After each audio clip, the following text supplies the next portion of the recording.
lap 8. And these tyres are freshening up. And oh, whoa, safety car place. But we can see ahead there's been some massive crash. We've got a car pile up and whoa, just narrowly missed the cars. Of his career, this is amazing stuff. At his favourite track, it had to be his favourite track at the Canadian Grand Prix.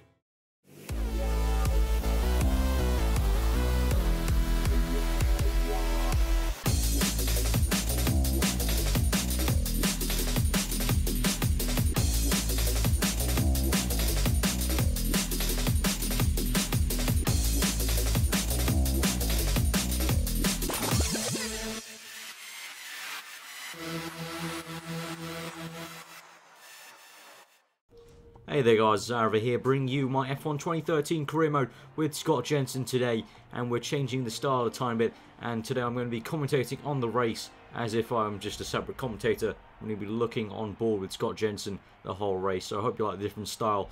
So, we're here looking at Scott's setup, and we're looking through, and he's got quite a high downforce setup going on here to maybe help the tyres out. And there's some forecast for some rain, so we'll have to look out for that. That'll be interesting for the whole field, really. And obviously the championship battle with Alonso and Vettel, Webber and Hamilton is heating up a bit, so we'll have to see who wins there. Looks like Scott's going to try and make the two-stop work. He's got the prime stint in the middle, so he might be planning for some rain later on. I think we're hearing that the rain should be coming towards the end of the race, more likely. So we'll have to see about that. But we're going to the grid now, and we're going to get this British Grand Prix off and running. And so we've got some team radio. Okay, Scott, I think we think the rain is going to come towards the end. So we need to start up the prime stint at the beginning. Don't wreck the tires at the beginning with the options. Good luck. Yep, so rain forecasted towards the end of the race. That's going to be very interesting there.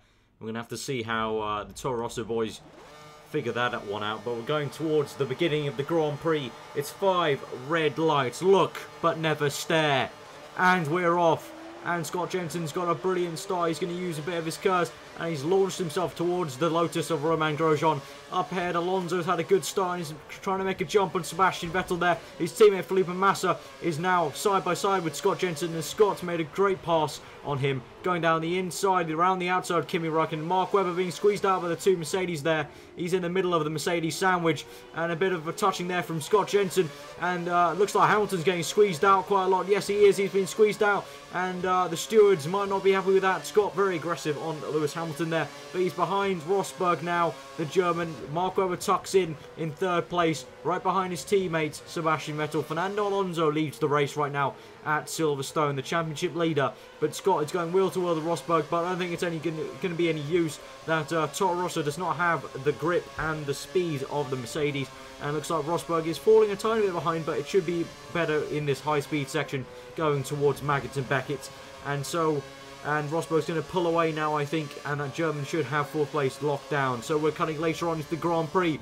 Lap 5 here, and Scott Jensen is under pressure from Lewis Hamilton on lap 5. He's been holding up pretty much the rest of the pack, pretty much. I mean, there's a bit of a gap, and he's doing well here in the British Grand Prix. His home Grand Prix, he'll be wanting to do well. And so he's going to be trying to hold Hamilton through.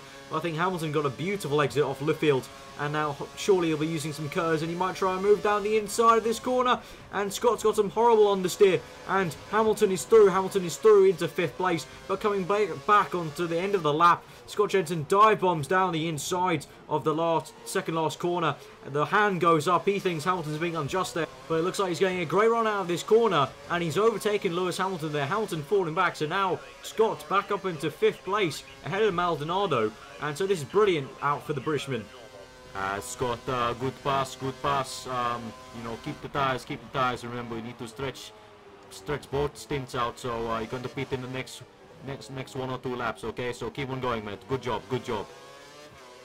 So that's all we're bringing home, that Scott is thinking definitely about the long game here. He's in 5th place, he's doing brilliantly here at the British Grand Prix, and he'll be wanting to keep this position. So we're on to lap 7, and look how bad his tyres are. They are simply wrecked. The left front really bad, they're graining quite a lot. And so quite an issue here in Silverstone. All the top runners really complaining of a lot of graining, especially Sebastian Vettel up ahead and Mark Webber. Mark really wearing out his tyres, but at the moment he's looking good to maybe get into 1st place. We'll have to see later on in the Grand Prix. We can see Scott now making his pit stop here on to lap 8. And the Toro Rosso boys going to want to make this a good one to stay ahead of Maldonado in the Williams team there. And it's a 3 dead. It's a very good stop there. And he's onto the prime stint, as we heard at the beginning of the Grand Prix. So Scott maybe trying to stretch these out maybe till rain. So he's probably going to be stretching them out quite a long way. I think that's a good 12 laps at least, or maybe even more, maybe even 14. We'll have to really see how long he can go, but I'm a bit wary. I don't think those primes will really go that long and still hold up some performance. But we're cutting later on to the Grand Prix lap 19 and team radio. Scott, don't pit now, carry on. We're going to stay out for a few more laps. I think the rain is coming. You can see it falling already. I think the rain's going to come. We're going to pit for intermediate straight after. So keep on going, Matt. Keep on going. I know it's tough, but keep going. So the Toro Rosso crew planning on keeping Scott out longer and maybe going straight to the intermediates as Raikkonen's on the back of him. But this is very tough for Scott. He's going to have to really be wary and not spin out on any of these slow corners, especially the track surface getting very slippery here as the rain falls down. But it's not too heavy yet for intermediates. We'll have to see when he comes in, really. And we're on to the end of lap 20. It looks like it's getting quite slippery out there. And Scott's diving into the pit. So Scott will definitely be coming into the intermediates, as we've been told on the team radio by his race engineer. So it looks like he's going to be going to the intermediates. I don't know. I'm not sure about this. I think it's a few laps maybe too early. We'll have to see. But obviously, being in Toro Rosso, they're not the fastest cars in the world. They have to make some risks. And here at the British Grand Prix, they're going to try and make the risk to maybe get Scott some good points, and it'll be a good home story for them. As we can see up ahead, Lewis Hamilton's definitely not going to be on the podium for this race, maybe it's looking like, unless something really a miracle does happen up front. So this might be something for the British fans to cheer on, as we can see Mark Webber in the lead right now of this Grand Prix. But we're going to cut later on into the Grand Prix now, and we're on lap 24, and this is only now is Scott really benefiting from the intermediate tyres. The rest of the field are still on the options or their prime stints respectively. So Scott's really now benefiting only now from the intermediates going early. So I think he maybe went 2 laps early than he needed to. But as you can see there, the closing speed that Scott's got right now is pretty brilliant. But they're all going on to the intermediates now. Mark Webber and along with the top 4, Sebastian Vettel, Fernando Alonso, and I think Lewis Hamilton have opted to stay out in the dry tyres instead and go and finish these 2 laps. I mean, they're so far ahead of 5th place man Nico Rosberg that they might as well. And so going on to lap 25, the last lap of the Grand Prix, the second last lap of the Grand Prix. And Scott is in 9th place now, so he's gained back up to 9th place. But looks like Raikkonen ahead of him in 8th place, so he's actually lost 1 place there. And so it looks like the gamble hasn't worked out for him, but he's coming on to the last lap. And now Scott Jensen in 9th place. He's going to come through probably for 9th place. I think he's got Perez behind him. But I think as we're coming through, Mark Webber has won the race. Fantastic, Mark. Well done. Great drive. Great drive. Thanks very much, guys. Wasn't particularly straightforward, but we'll take it. We'll take it. What a day for me. Thanks, guys, for giving it to me. You guys have done a mega job. Thank you very much. So, Mark Webber has won the British Grand Prix. Mark Webber really does go so fantastically well round this track at Silverstone. He's won the Grand Prix on the option tyres. He took it through to the end on the dry tyres, as did the top 4 with him. But he's beaten his teammate Sebastian Vettel. And Mark's always had the one-up on Sebastian here at Silverstone. But as we're watching still with Scott Jensen coming through this corner, and we're going to come through, and he's going to get a brilliant 9th place. I mean, you got to say it is quite good, because the pace wasn't there on the dry, simply wasn't there in the dry, and they've made the gamble, and they've not made it work fantastically, but he's still got good points here, and it's going to be a good day for him. Good one, guys, good one, really good race. 9th place, some good points. Gamble didn't really pay off too well, but it's a good one. Thank you, guys, thank you.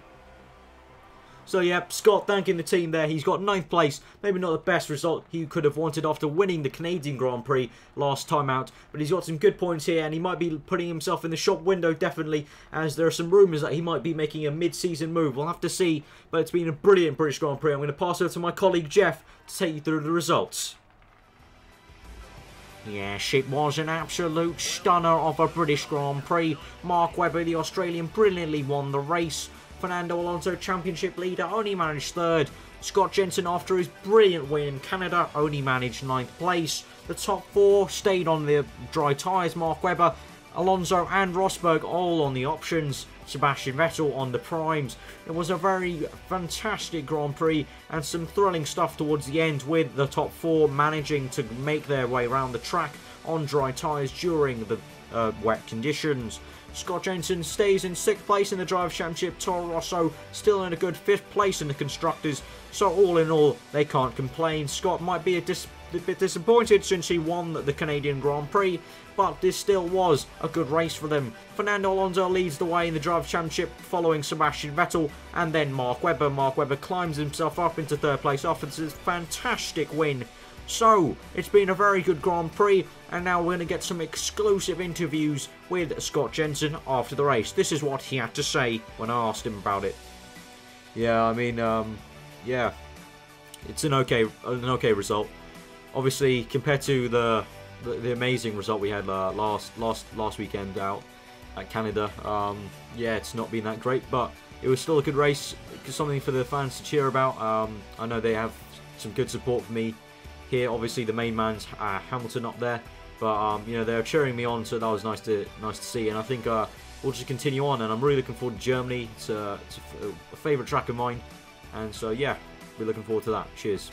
So that concludes the coverage of this fantastic British Grand Prix, and so next time it's Germany at Nürburgring. We'll see you then. Good night.